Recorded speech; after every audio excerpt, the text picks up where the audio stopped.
Dr. Tommy Rhee, and this is Kelly, my assistant and model today. My history goes back sports. I was at UCLA, chiropractor there. What gave me the fortunate working at these facilities were seeing their modalities, seeing what they were using. So UCLA, I saw what they were using. When you go into the professional world, and you see what the athletic training world. So that UCLA led me to like the track and field world. You see Olympians, and you see what the caliber of equipment and modalities they use. And then I come to Tampa, then I become part of the Tampa Buccaneers, and I see their modalities. And the higher professionally you look at athletes and high caliber people, you're looking at the latest equipment out there to really take care of that soft tissue around that joint. So today we're going to go after the soft tissue around the elbow. In my world, we look at the soft tissue around the joints. So that is, of course, the capsule, the tendons, muscle, all that stuff, the ligaments, all the stuff that goes around the joint, and we get that to communicate correctly before we go after the joint. So with that principle, we want modalities to help us out. So if it's the piezo wave, laser, hyperbaric chamber, anything that increases your potential for that tissue around that joint to come back to a normal movement, that's what we like to utilize. So that's why this is a real good tool for those guys out there that really do like a lot of extremities, sports stuff, and a lot of like range of motion, a lot of like normal movement where patients have that issue with that end range where they feel that difficulty, or maybe something that loads with difficulty. Big thing with elbow, remind yourself, the kinetic chain, goes for a chiropractor philosophy, it's the cervical, right? Cervical, brachial plexus, and then down from the shoulder, you got the rotator cuff muscle, finally to the elbow, and then it will continue on to the wrist. So you'll have patients that presents themselves with not just the elbow, but it's always a conjunction with something else. It's a shoulder and an elbow, or wrist and elbow. It's always a combination of two. So we all know our anatomy, and especially the muscles around that elbow. It either inserts or it starts, starts at the elbow, the medial, lateral epicondyle, and come down to the palmar side or the dorsal side of the hand. Vice versa, it may originate all the way up at the glenoid area, the coracoid process, somewhere down here in the shoulder, and it'll come down here. So don't just think that elbow is the narrow point. You have to broaden your scope a little bit and look at exactly what you're dealing with as far as the tissue, the origin, the insertion, or if it's a nerve entrapment. See the symptoms where it shows up, but trace up for the entrapment zone. And this device will help us diagnose quicker. So this will enable you to do a little bit of motion palpation, pinpoint the pain, and really target the tissue where you can actually figure out exactly what's going on and trace it. See where the original pain is starting at instead of where the symptoms showing up. And this really, really perpetuates me and separates me really fast from other chiropractors and physical therapists. Where this one, we want to utilize this thing, and then we want to test right after that use. So let's talk about the elbow. So we all know about the elbow, classic stuff. Classic wording you'll hear is a golfer's elbow, medial epicondyle. Tennis elbow, lateral epicondyle, the humerus. You'll get a couple of nerve entrapments in here, and then we'll go a little distally for the actual median nerve where it entraps in the pronator. You even got the old radial tunnel entrapment in here, syndrome, where it catches back here on the radius side. And then we'll go after some of the bursas, olecranon bursitis. And the big thing that you may come across if you guys work with bodybuilders or somebody does a lot of like bicep curls, they call it a musculocutaneous syndrome. This is very cool because a lot of orthopedic surgeons will diagnose this as some type of cervical issue, and they'll maybe do like a nerve block or something like that to increase that growth in that or the activation of that bicep. The problem is that you're not going to solve it up there. It's because of the bicep being so tonic in a sense that it's pinching on that nerve. So we'll go over that, but the symptom shows down here. So interesting enough that we may have symptoms down here, but we'll probably trace up to the actual shoulder. We'll see where it goes, okay? All right, so let's go with the simple one. So medial epicondyle, wrist flexors, real simple, right? So what I typically do is palpate, history, of course, palpate, and then, of course, they have it right on the medial epicondyle. You ask them to grip, you can do all the tests, muscle tests, squeeze my forearm, okay, hold and resist, and then hold and resist. And then what I'll do is I'll basically go into extension, you keep your flexion, and then they'll say ouch, ouch, ouch, so you know you've got that issue. You palpate there, you go you go distal from that area, right on the tendon, it goes, oh, that's a spot right there. And that's typically what you have here. Nice, easy golfer's elbow, medial tendonitis, tendinopathy issue right there. So if it's acute, there's a lot of pathways here. So you have acute happen like in like last 24, 48, 72 hours. You want to handle this very carefully. When it's chronic, that's where you really have the best success here. So we'll go into it right now. So let's say she comes in here, she's been dealing with this for a couple of months and it's irritating. She can't grip, can't do a pull-up.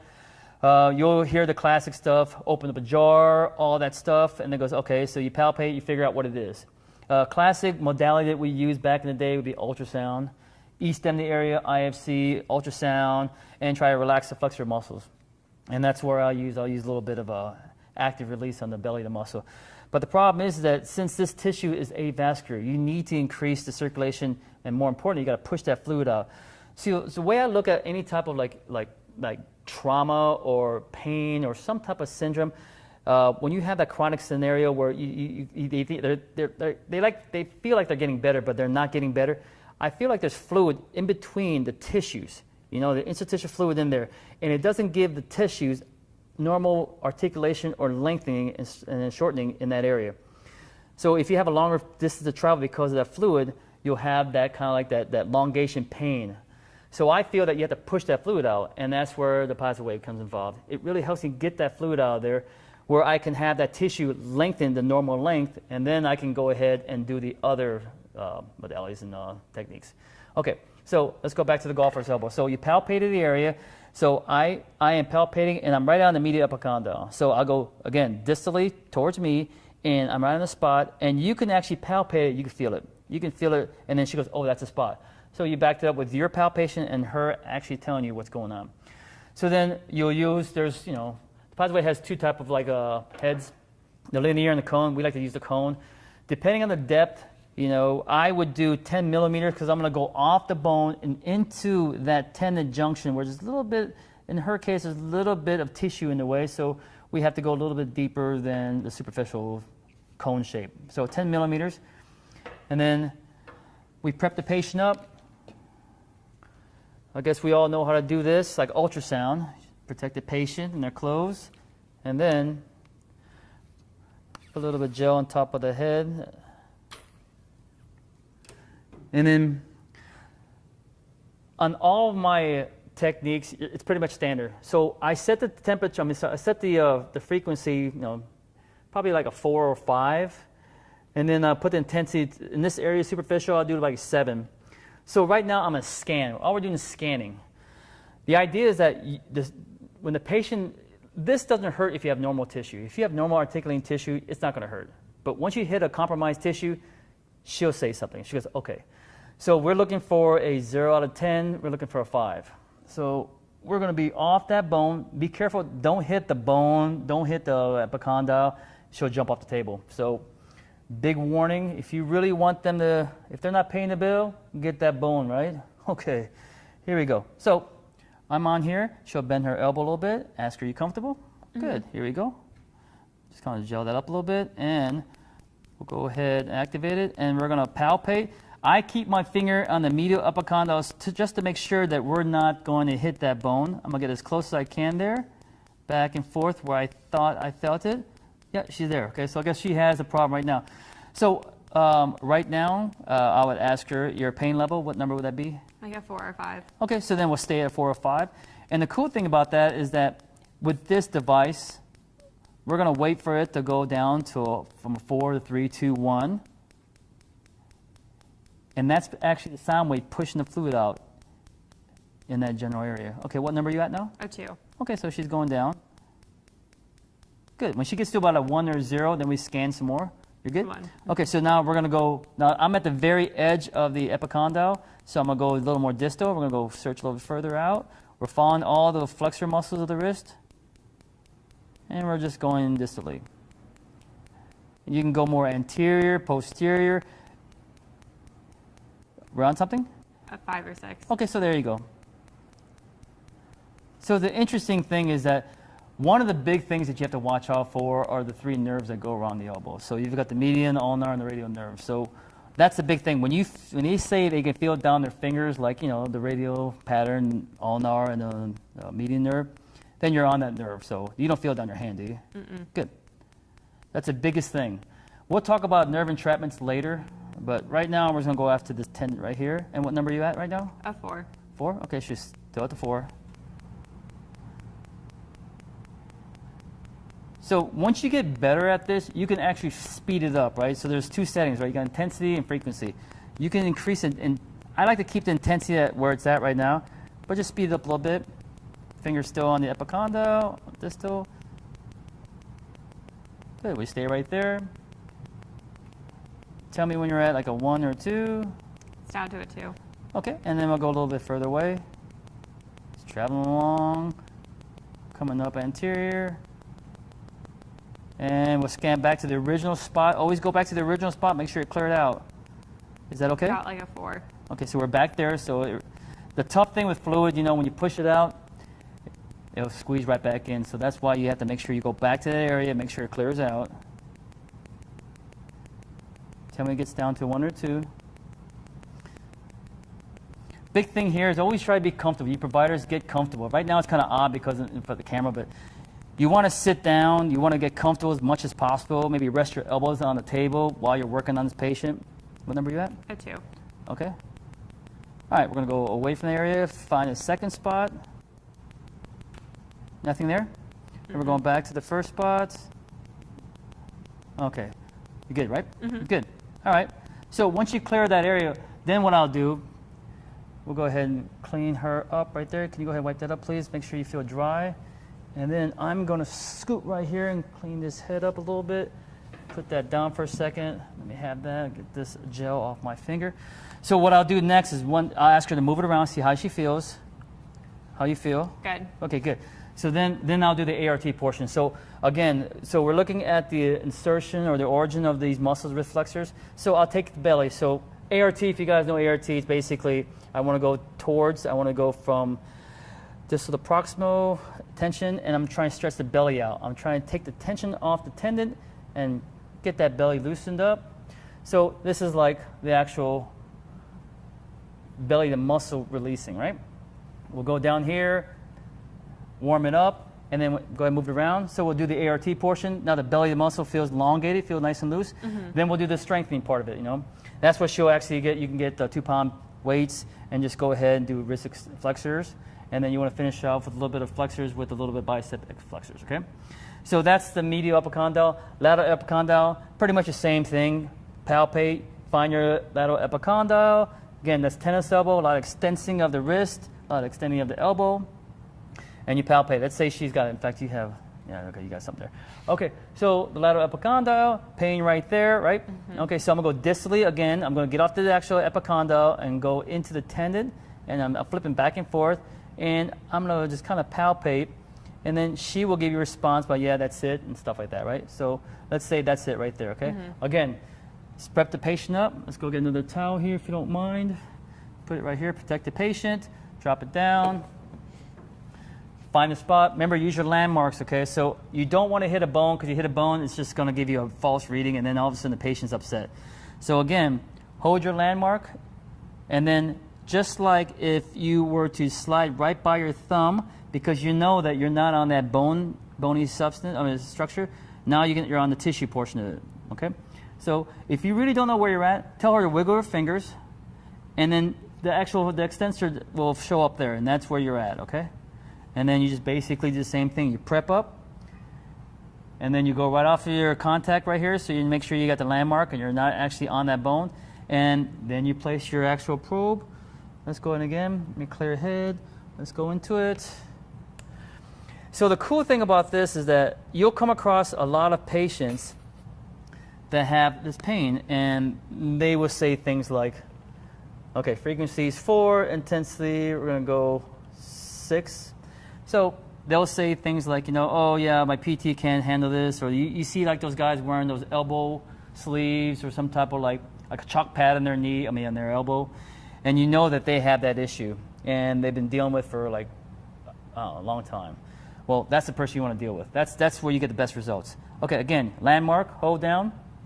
Again, you're right at the edge, and then you turn on.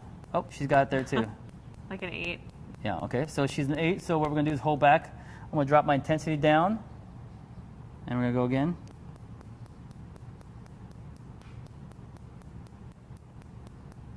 Okay. What number are you at? A 7. It went down to a 2. What number are you at? A 2. Okay. All right, so then I'm going to go ahead and go a little bit more posterior. Scan up, follow the extensors, just scan around. Anything down here? Mm-mm. Good. And then we'll come back up here. Right about there. Okay, so we haven't cleared it out. We'll wait here for a little bit. So again, what you're trying to do is you're trying to get this device, the sound propagate through the actual tendon and push that fluid out. So the cool thing about this is that you'll come across patients in your practice that are like just spine patients or something else that they always complain about their extremities, like the elbows, right? And you got your own technique. This is a perfect time to introduce this device. This is what basically, you're going to get them to test it out, like do a grip test. It goes ouch, ouch, ouch. Then you go ahead, do this protocol. What number are you at? A 1. Good. We're going to go a little bit more posterior side of it. About a 7. Okay, we're holding there. So you do this. So make sure you clear it out. When it clears out, then you retest, and they enjoy it. And then let them feel it. You want the patient to experience this device and then the outcome after the device. What number are you at? Down to a 1. Okay. Anything there? For you guys, once you have a patient comes in there for something else, like a low back or something, and they say something about their elbow, you see them wearing the elbow brace, do the protocol. Do the, as they say, maybe like a trial run or a demo, or you just say, let me palpate, let me see if this is what the issue is. What number are you at, Kelly? A 1. 0. Okay, we're going to go away, and then we're going to come back. Whoops. What is it at now? I'd say like a 2. Okay. We're almost done. Tell me when it's a 1. And it's a 1. Okay, Kelly. We're going down away from the area, scanning around, going back to the original spot. Nothing. Good. And what about here? Nothing. Okay, so good. All right, so she's cleared up. Let me clean her up. And then, here you go. All right, and then you ask the patient to move it around, and then you can ask her to retest, okay? Move your elbow around. Good. All right. Squeeze my forearm. Okay, ready? So then what you want to do is, because of, colds in their males, you just want to basically just hold your elbow, hand still, and just resist. There you go. Good. You okay with that? Mm-hmm. No pain? Mm-hmm. Yeah, so that's basically the easy one, the medial and the lateral epicondyle, right? So a couple other things here. So you have the Carpal Tunnel, the ulnar nerve entrapment. Big thing here. So you have that symptoms that goes down to the pinkies, the 2 pinkies. I mean, the middle and the 4th and the 5th digit, right? Classic stuff, Tunnels, tap it right there. Yeah, I got it. Think about the medial epicondyle and the olecranon, that little tunnel, that groove. We all know where it's at. Go back there and palpate that ulnar nerve. You can feel it. Just have it relax a little bit and just go back and forth, and then she'll say, that's it. Now you want to find out if that increases her pain, right? And then you kind of just, basically can entrap that area and tell me if it increases. Yeah. She'll say yes, and then I let go, and it decreases. So then we'll go a little bit distally. We'll do the same trap there. And she goes, no, it doesn't feel like nothing. So possibly right about here where there's a fascia that overlaps in that tunnel, makes it the roof, probably in there she has a little bit of entrapment. So what we're going to do is we're going to get another cone. You need to put a little gel between the probe and the actual gelatinous head. Put that down, squeeze it down. You want to look straight at it. Make sure when you squeeze it, you got good contact, no bubbles. Kind of just manipulate it around back and forth. Yeah, you can get a little squeeze. You'll get a little gel on you. Right? But you want to find out exactly what portion of this tunnel is irritating her. So if it's more posterior, superior, then we're going to go on here. You're going to kind of go into the groove, and you're going to grab the nerve, just like how you use the landmark for my hand to the epicondyle. You're going to do the same thing here. You're going to make the landmark, the ulnar nerve. You're going to try to hook it, grab it, pull it off. So then you're going to work on that fascia that has that roof of that tunnel. So I'm going to go here, pull it down, and then we're going to go right into the area, right into that tunnel.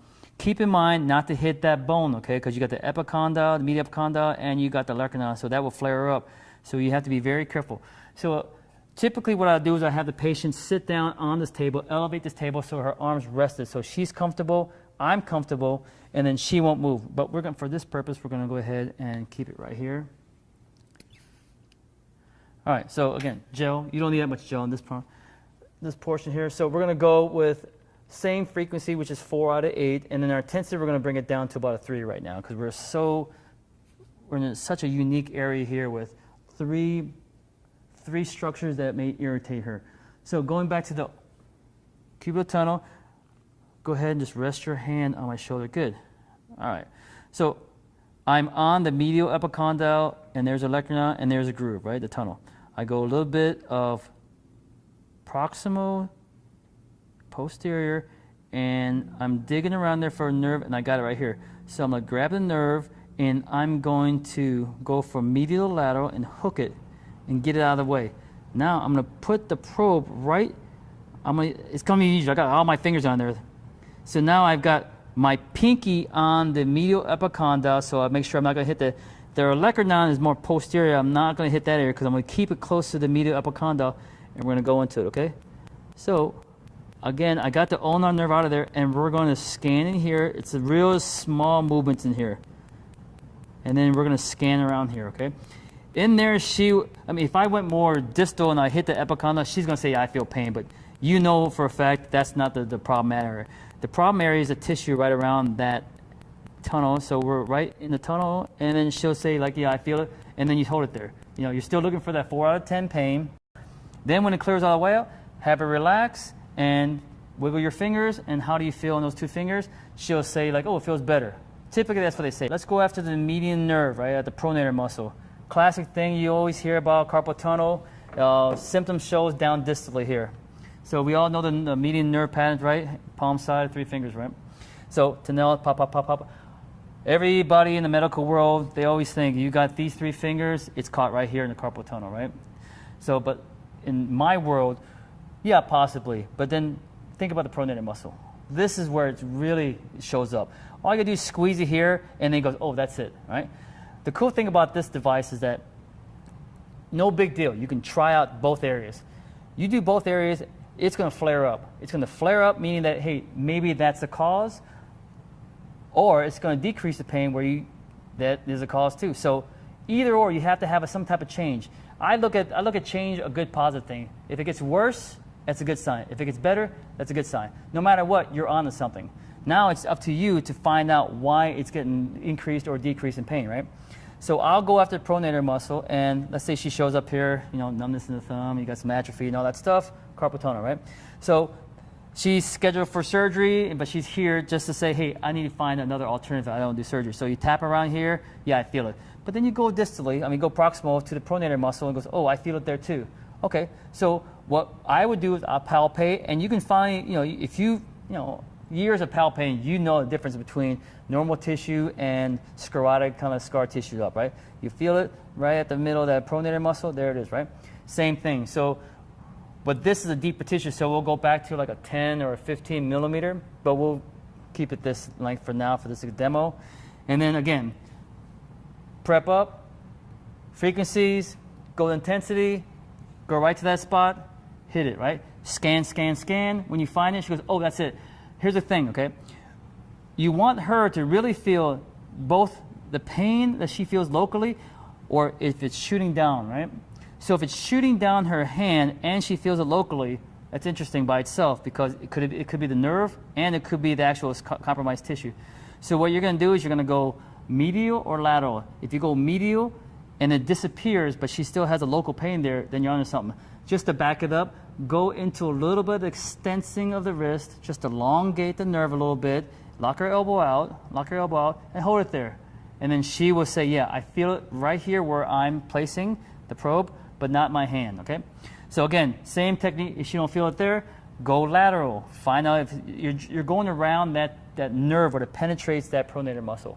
So again, hold it there, clear it, clear it, clear it. Once it is cleared, test it out, have her palpate. Feels better. Doesn't feel better? Okay, then we have to go to the actual carpal area, right? Go ahead and take that off, please. Same thing, Tunnels, right? So we all know the carpal tunnels. Again, tap, tap, tap. You're going to palpate. Again, you're going to find out where you're at, because this device will tell you if you're on the nerve. Once you're on the nerve, she'll say, oh, I feel it with my fingers. Go medial or medial or lateral of that area, and it'll disappear, but stay local in that area. So in this case, the bursa is irritated, it's inflamed. Acutely speaking, be careful. You can do the device, but don't go too intense with this thing. Now, I always think about when you have inflammation that's pretty large in a sense of like like a big softball down there. Think about the drainage channel. Think about the lymphatic system. Think about the lymph nodes. Think about everything that can open up the channels to get this stuff out of here. So, classic stuff, elevate, ice, all that stuff, right? So we know about the generic treatment. But in this case, if you've got one that's acute, just find out, clear it out with the x-rays, make sure she hasn't fractured or like or not, and just make sure the bursa is still there. At that time, I would probably use a linear probe, a longer head probe where you can cover more of an area. You want to go ahead and get that fluid moving. All right, so going from this area, think about the bicep, okay? So the bicep, the tendon goes on what they call the radial tuberosity.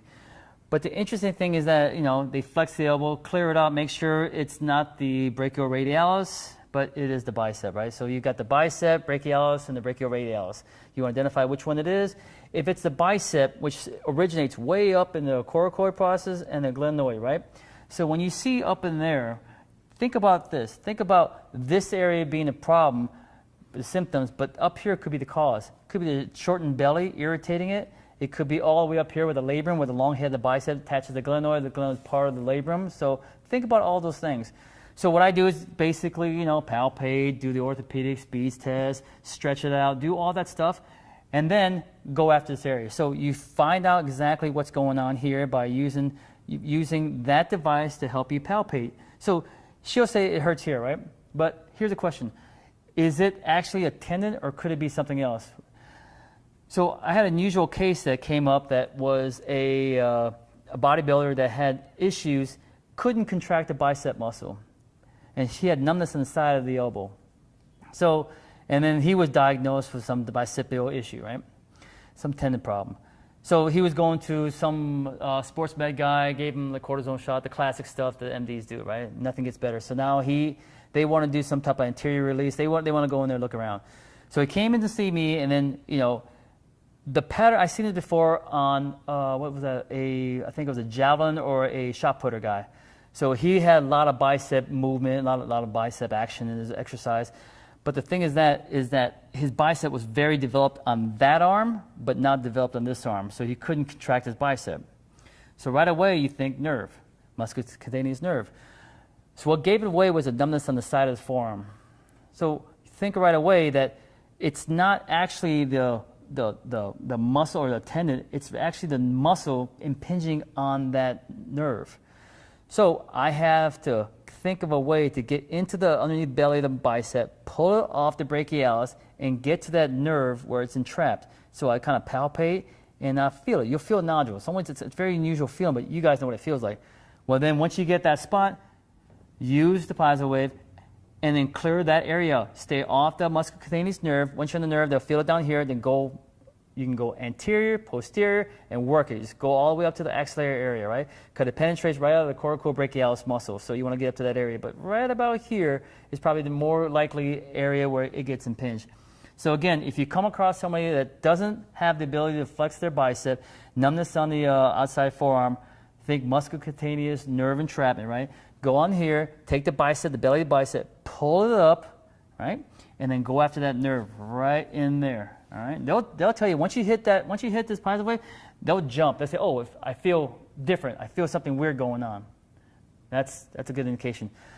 So here's the thing that I do that's pretty interesting that other offices don't do, because I don't have that much competition when it comes to unique things. If you look at all my modalities, I've got everything you can think of as far as like advanced stuff, and that includes this one. So the neat thing about that is that word gets out real fast. And then when you start speaking to primary cares that refer out or other places like orthopedics or sports med doctors, you tell them what you have. You tell them that you've got a device that doesn't give you downtime for the positive wave. Because there's other devices out there that will give you that downtime. And downtime is bad for patients because they think they're getting worse. You want them to feel better when they leave. So My best marketing idea is that I always tell these primary care guys when I talk to them, because give me your worst patient. Let me see your worst patient, and then they send somebody real bad. So then your job is to use this device, palpate, find exactly what you're dealing with, and then work around that tissue. If it's nerve or if it's the tendon, work that aspect of it, push that fluid out of there. Once you get that thing moving and then you stop, you retest them, they feel great. The cool thing about that is that it's in the marketing world, you know, it's not difficult once word gets out about what you have and what you're doing. The interesting thing is that this device is not a one-hit wonder. You have to have frequency. My classic frequency is probably 2 times a week for about 8 to 10 weeks. That's the best results, especially if you're getting them returned back to, let's say, a pull-up. So medial epicondyle issue, they can't do a pull-up. They have a military fitness test coming up in 2 months, and they have to go ahead and they can't do a pull-up. So that's your best scenario. So I said, all right, we're going to do this. We're going to work the actual medial epicondyle, the tendon, the wrist flexors, and we're going to get slowly into exercise.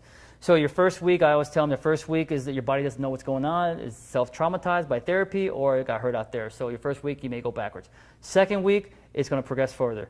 So then it's going to get better. The more important thing is that you're going to add exercise. You're going to slowly get them to do the wrist flexing and then the actual loading, and you're going to slowly get them to a pull-up position. You're going to get them with assisted pull-ups, eventually to a pull-up, and then hopefully they're into doing their reps in their PT test. So use this device in conjunction with therapy. You really need to incorporate that.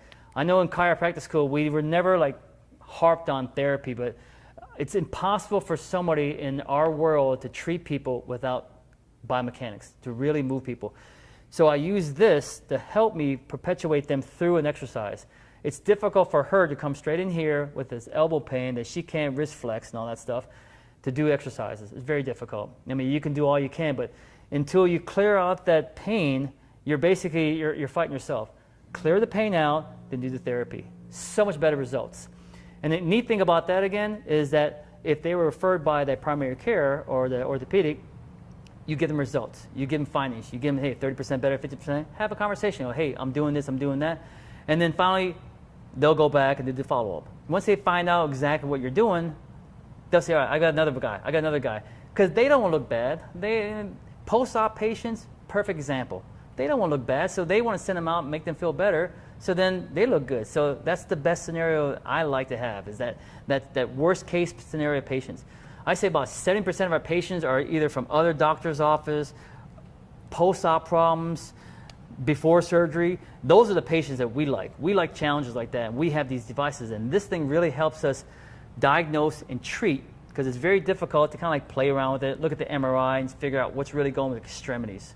You know, as chiropractors, we don't look at extremities like other sports med places, but I really enjoy extremities. Like spine, it has its pluses and minuses, but it's not. To me, I think spine is kind of like not that difficult. When you get to extremities, you just expand your business really fast, real fast.